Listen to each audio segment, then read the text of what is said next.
Malawi Today.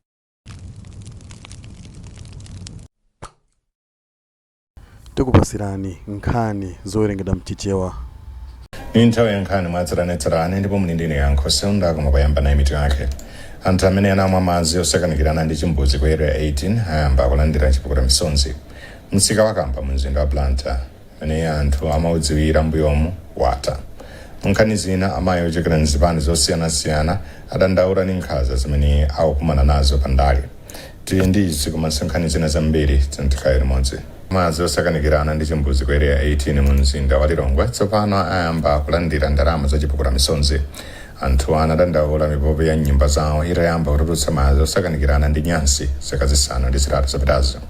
Koma tsopano kuli chimwemwe pamene ofalitsa nkhani ku nduna za malamulo a Frank Namangale watsimikiza kuti boma lipereka chipukula misonzi. Rebecca Chinjeka walemba ripoti limene wawerenga ndi Mwaikoyo. Mtsogoleri wa gulu la anthu okhudzidwawa Leonard Phiri wati ndi wokondwa kuti nkhani tsopano yafika pa mapeto. Kwa ife zimene zitanthauza ndi chimwemwe chokha kufika tsiku la lero lokuona kuti anthu no after 8 years kuti apezesedwe tikuona ngati kuti ndi chinthu chabwino kwambiri ngakhale zachedwa koma zimene timayembekezera.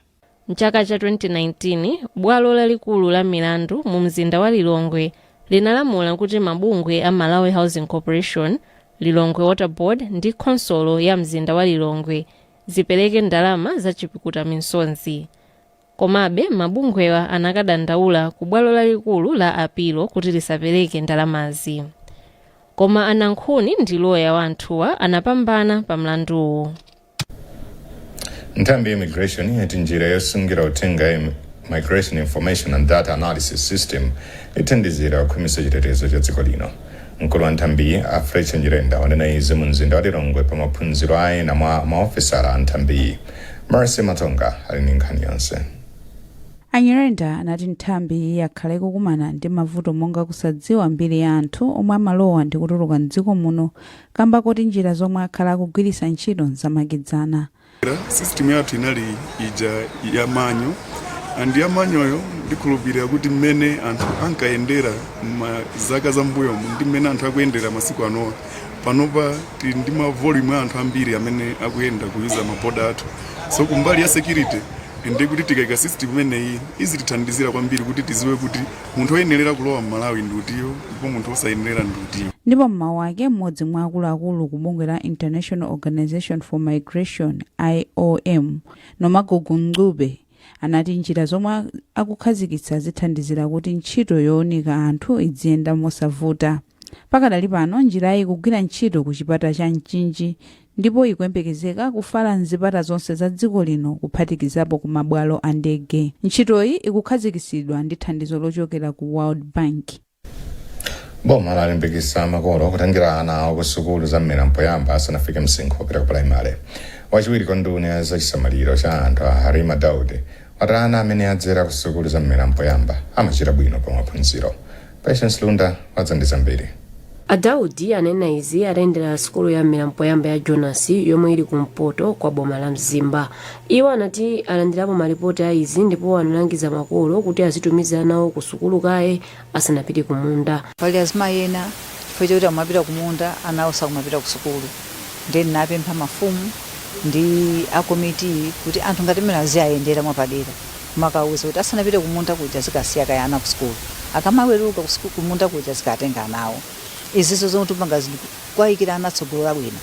Fika mwana akapita ku masukulu ang'onoang'ono ankomba phala ngati awawa akamamaliza akakwana zaka 5 kuti apite ku standard 1 amakhala kuti ali ndi nzeru zoti akudziwa kuti sukulu ndi chani. Ndipo wapampando wa sukulu ya mmera mpoyamba ya Jonas Abraham Soya anati chiwerengero cha ophunzira chakhala chikukwera chifukwa choti amapereka phala kwa ophunzira koma kujomba kwa ophunzira kukupitirira.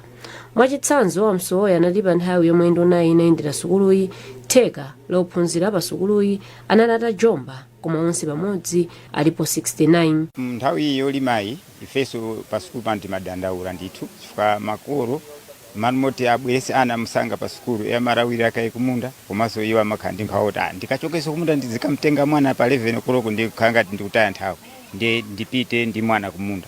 Koma nafe tikudandaula ndiye tifuna alimbikitse makolo kuti zakumunda izo inde zilipo koma choyambirira asamalire ana awo azibwera kusukulu kuno kuti akhale ndi maphunziro abwino. Kumpoto kwa boma la Mzimba kuli ophunzira msukulu za Milampoyamba 18,107, msukulu za Milampoyamba 556.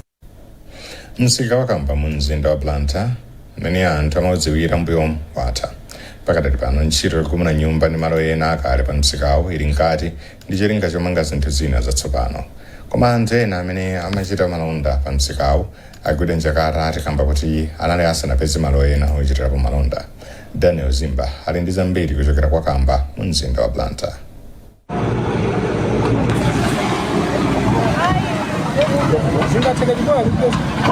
Konsolo ya mzinda wa Blantyre yayamba kugumula nyumba ndi malo ena pa msikawu pofuna kuti pamangidwe zinthu zina za makono. Malingana ndi malipoti, pamalowa tsopano pamangidwa malo othirirapo mafuta agalimoto, sitolo komanso msika wa makono. Atawina George Madengu ndi mmodzi mwa anthu amene akuti akusowa pogwira malo awo amene amaotcherapo kanyenya wa nkhumba atagumulidwa pamalowa. Ine zinthu zimezi zandikhuza chifukwa chokuti timapeza chokudya pompa, tikagwiragwira maganyu athu apa timapeza chokudya, koma pa basi nsika aphwasula sizapezaso chokudya kuchokera msika umene.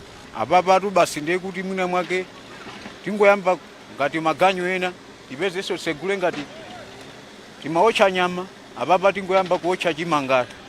Sinankha apapa mazaza anthu kwambiri malingana ndi momwe magulisidwa apa stiyo.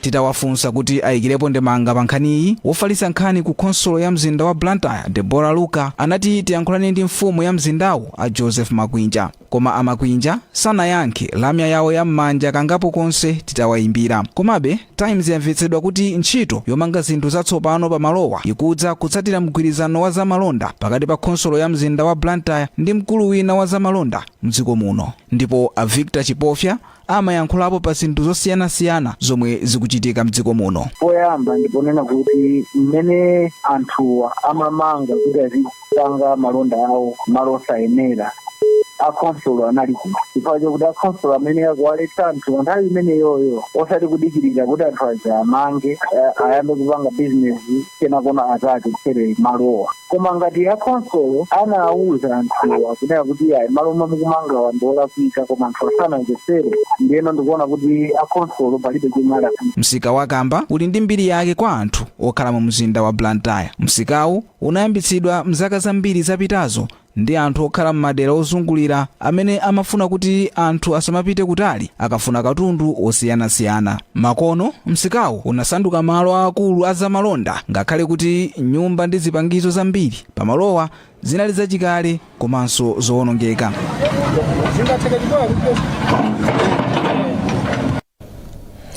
Bungwe la World Vision lapereka ndalama zokwana 662 miliyoni kwa ntchito zothandizira ana olumala mdziko muno. Mwazina ndalamazi zithandiza kugulira anawo njinga zokwana 340 ndi zipangizo zina zowathandizira pamoyo wawo. Thandizo lidaperekedwa pamwambo umene wachitikira pa chipatala cha Bwaira mu mzinda wa Lilongwe. Mwezi Gausi awafotokoza. Kuyankhula tamaliza kupereka zipangizozi, mmodzi mwa akuluakulu a bungwe la World Vision Malawi, a Charles Chimombo, analonjeza kuti bungwe lawo lipitirire kuonesesa kuti ana makamaka amene ali ndi ulumali akupeza zonse zofunikira pa miyoyo yawo. Iwo ananena kuti anawa akuyenera kuti alandire maphunziro komanso chisamaliro choyenerera kuti azitha kuziyimira pawokha. Kulingalira kuti mwinapo kutapa zaka zingapo tikhoza kufikira ana okwana 4,700 kuno ku Central Region, koma tifuna kupitirizanso pamenepo kuti ana ambiri akhale ndi mwayi woti atha kukhala omasuka makamaka pa umoyo wawo komanso maphunziro komanso chilichonse chokhudzana ndi moyo wawo kuti akhale ndi kuthekera ngati mwana wina aliyense amene ankhale ndi mwayi uliwonse muno Malawi. Wachiwiri kwa nduna ya zaumoyo Anowa Chimpeni anayamikira bungwe la World Vision komanso mabungwe ena kamba kakuchilimika pothandiza umoyo wabwino wa ana aulumali. Tingowapempha olandira anthu amene azikapereka kuti apase katundu kwa anthu ofunikira makamaka njingazo asaone potena kuti wichayi ndi abwino ngati wina ali nayo kale palibe kuti akhale ndi ziwiri yene ali zakhanike muzimodzi makwa anako ndiye aonesese kuti amene alibewo amene akufunika kuti chimene chitakhala nthandizo zimene ndi amene alandire. Poyankhulapo pa nkhaniyi mkulu wa bungwe la makhoda a George Chusiwa anati thandizoli lafika mu nthawi yoyenerera, koma anawa amasoweka mathandizo ena ochuluka kuposera mayendedwe okha.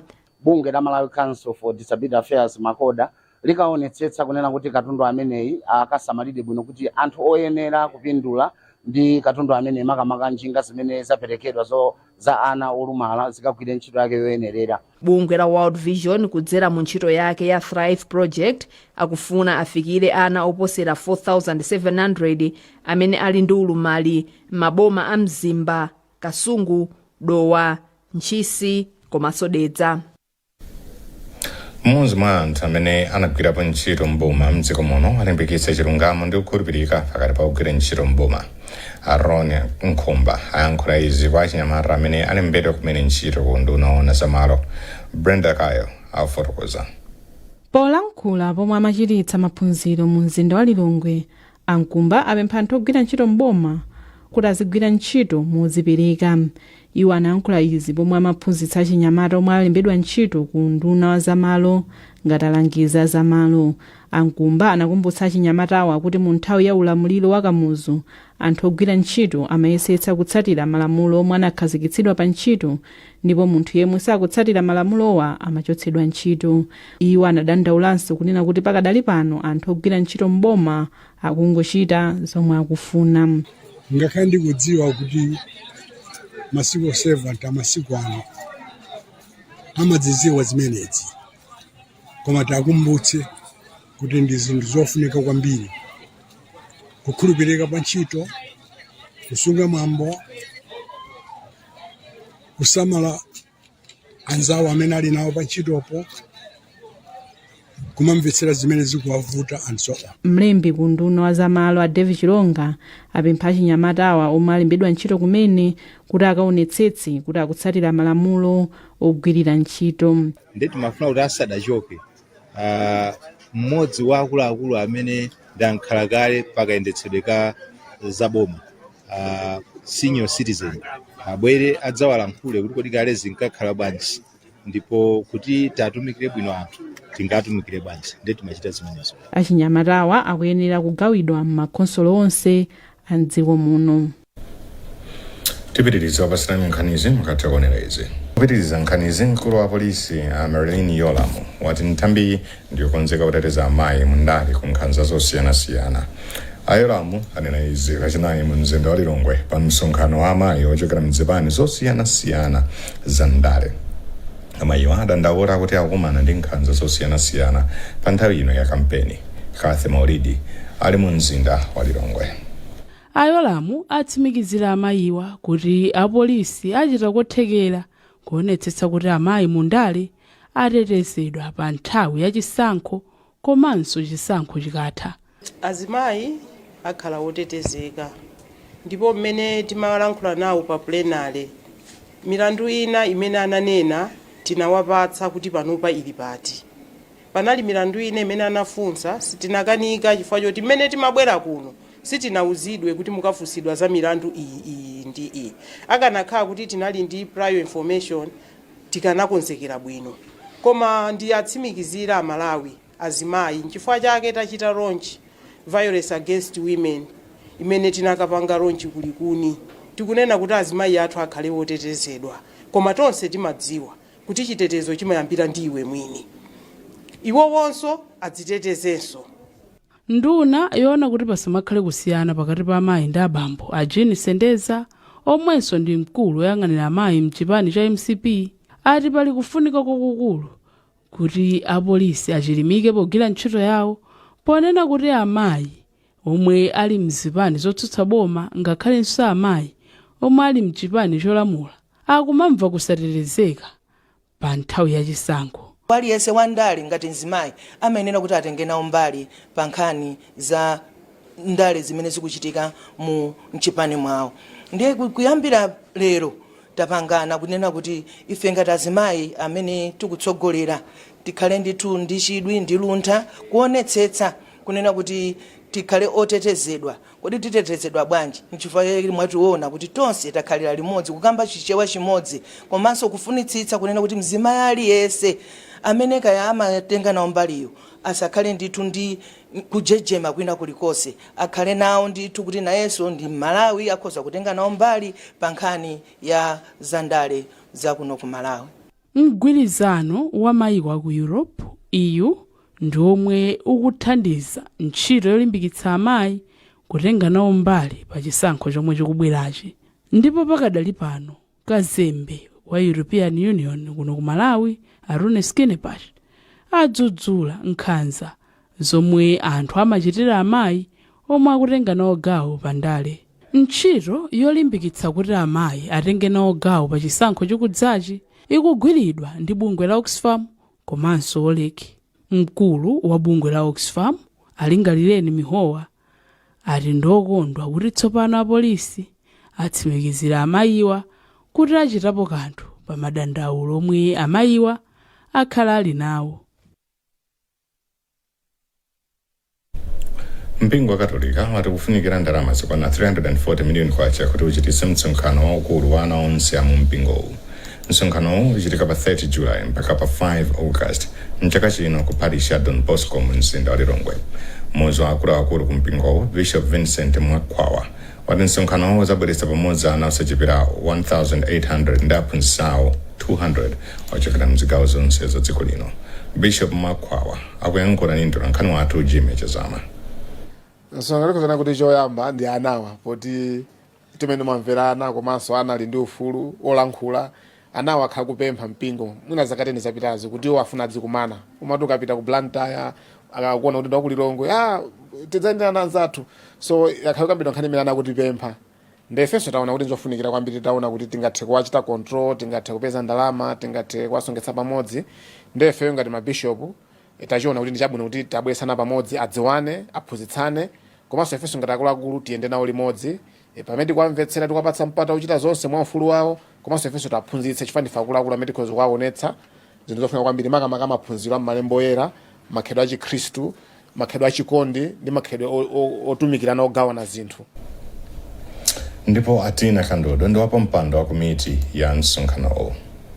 Kuliso subcommittee ya ukhondo health imene ikuonetsetsa kuti kodi anawo akadzabwera azakhala mosamalirika bwanji nkhani ya ukhondo wawo.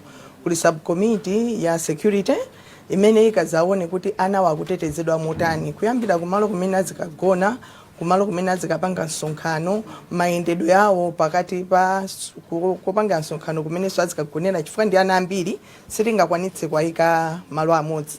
Nde tawagawa masukulu a Chikatolika amene ali ozungulira ku Don Bosco kumene azikagona. Ena akagona ku Lilongwe Girls, ku Maria Goretti, ku St John's, ena akapenanso kapena kulikuni kumene kulikuni boys kulikuni girls. So mungaona kuti ma distance ndo talikirana. Nde kuliso chitetezo kumene koko kuti samakangoyenda. Nduna za malonda Sosthene Gwengwe alimbikitsa mzika za dziko lino kuti zizikhala m'magulu osunga ndi kubwerekesa ndalama masako. Agwengwe ati izi zingathandiza anthu mdziko muno kukhala odziyimira pawokha pachuma. Iwo anena izi pa msonkhano wa maguluwa pansi pa African Confederation of Cooperative Savings and Credit Associations mu mzinda wa Blantyre. Daniel Zimba walemba ripoti.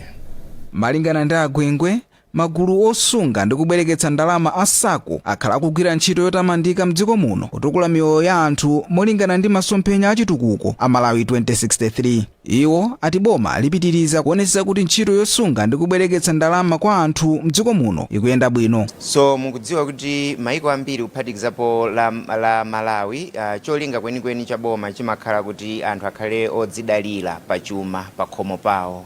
Malawi 2063 nayonso imakambaso za self-reliance kuti Malawi tikhale odzidalira patokha osangoti ngati dziko komanso ngati pakhomo. Nchifukwa chache mukaona masako ambiri amene amabwereka ndi kubwereketsa ndalama ku members yawo, cholingaso ndi chomwecho kuti members yawo azikhala odzidalira pawokha. Malingana ndi bungwe la Malawi Union of Savings and Credit Corporation MUSCO, magulu asako ali ndi mamembala 300,000 mdziko muno. Afumbani Nyangulu ndi mkulu wa bungweli mdziko muno. Zomwe taona ndizonena kuti choyambirira ndiye kuti mamembalawo akuchepa masakomo ambiri kuno kuti makhala ndi maganizo onena kuti ndalama sitikuyipeza siningathe kusunga. Kwa nthawi zonse timanena kuti ngakhale munthu amene akupeza 100 kwacha atamasunga 1 kwacha sikuti moyo wake usintha. 1 kwacha ija itachita mowirikiza imapezeka kuno kuti wayamba ndithu kusunga ndalama. Ndipo mkulu wa bungwe loyang'anira magulu a SACCO mu Africa la African Confederation of Cooperative Savings and Credit Associations ACOSCA a George Ombado ati anakonza mwambowu ngati mbali imodzi yosangalala kuti akwanitsa zaka 70 akuthandiza anthu pachuma mu Africa. Munkhani zina wayimba jetu wasankhidwa kukhala kazembe wa polisi ya Limbe kulimbana ndi nkhanza zimene anthu achikulire akumana nazo. Mkulu wa polisi ya Limbe a Edwin Nkambo walengeza izi pamwambo wopereka mphoto kwa apolisi omwe agwira bwino ntchito chaka chatha. Thomas Kachere wadzanja ripoti. Mlendo olemekezeka pamwambowu a Eunice Lambert ati kupereka mphoto kwa apolisi omwe achita bwino ndi zofunikira kwambiri kamba kuti zimawapatsa mangolomera olimbikira pa ntchito.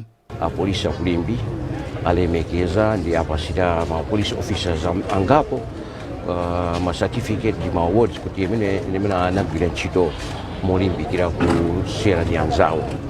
Zimene zachita Limbi police station imene woyamba ndaonera ku dziko muno. Officer in charge wa polisi ya Limbe a Edwin Nkambo ati asankha jetu kukhala kazembe wawo kuti athandizire kufalitsa uthenga wakuipa kuchitira nkhanza anthu achikulire monga kwanena kuti ndi mfiti. Mwachidule timanena kuti timaganiza kuti tingodena kuti tisinthe kuganiza kuti mwina munthu aliyense akamabwera kuntchito samangotenga kuti amabwera kuntchito. Koma pamene wapanga chinthu chabwino tenaso kumuthokoza kumuona kuti wapanga bwino kuposa azinzake. Ndi chifukwa chake tinaona kuti alipo ena ake ngakhale tonse timalawira wabwera kuntchito koma panafunika kuwaona ena amene anapanga kuposa azinzawo. Kutero ndi kuti tapatsa mphamvu amene tapatsa mphoto komanso anthu ena akhala ndi kulimbikira kuti tsiku lina azachite bwino. Komanso nkhani ya jetu inuyo ndi munthu amene mukumudziwa ndi munthu wachikulire komano chosangalatsa nchokuti polisi nayonso imakhala ikutetezera miyoyo ya anthu achikulire. Komano pali anthu ena ake amene kuganiza kwawo amaona ngati wachikulire ndi kuti titha kumuyelekeza ndi nkhani za ufiti. Koma taona kuti jetu ali ndi ana zizukulu zimene zimampititsa patsogolo kumutukula kumpatsa zochita. Mukulankhula kwake jetu wati ndiokondwa ndi kusankhidwaku. Netanga ngosangalala kuchona kuti kuno Kulimbi kale kunali nkhanza ndi nkhanza imene ndiona kuti na polisi mwaichepetsa komanso mwanisankha ine jetu kuti nzithandizira nawo ntchito imeneyo zikomo kwambiri. Anyamata msamapange nkhanza na akuluakulu mati ndiwe mfiti ulakadakhala mfiti akadakulerani. Apolisi omwe alandira mphotozi ndi ochokera ku polisi zomwe zili pansi pa police station ya Limbi.